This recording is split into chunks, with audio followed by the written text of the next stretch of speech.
আপনারা রাগ করেন আর যাই করেন, আমাকে আপনাদের সামনেই আসতে হবে, আপনারাই আমার বৈধতা।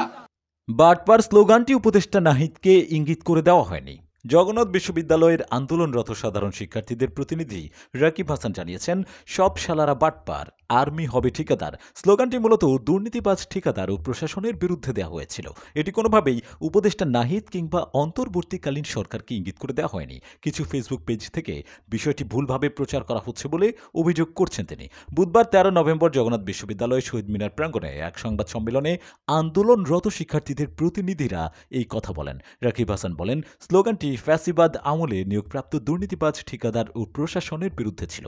গত 6 বছরে দ্বিতীয় ক্যাম্পাসে জমি অধিগ্রহণ করতে তারা ব্যর্থ হয়েছে।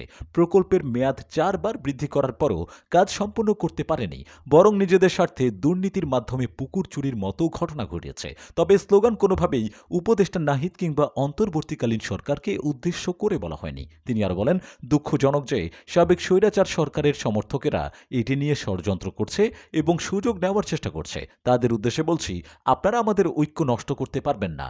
আমরা দেশের স্বার্থে স্বৈরাচার ও দুর্নীতিবাজদের বিরুদ্ধে প্রতিবাদ চালিয়ে যাব। সংবাদ সম্মেলনে আন্দোলনের মুখপাত্র তৌসিফ মাহবুব সোহান বলেন, কিছু ফেসবুক পেজে বিষয়টি ভুলভাবে প্রচার করা হচ্ছে। মূলত স্বৈরাচারী শক্তির দালালরাই এটিকে ভুলভাবে উপস্থাপন করছে।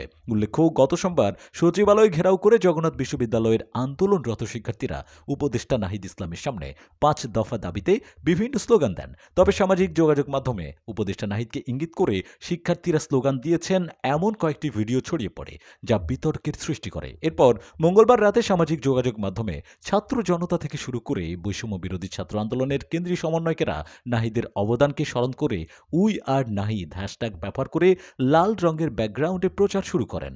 দেশ জগৎ ডেস্ক নিউজ।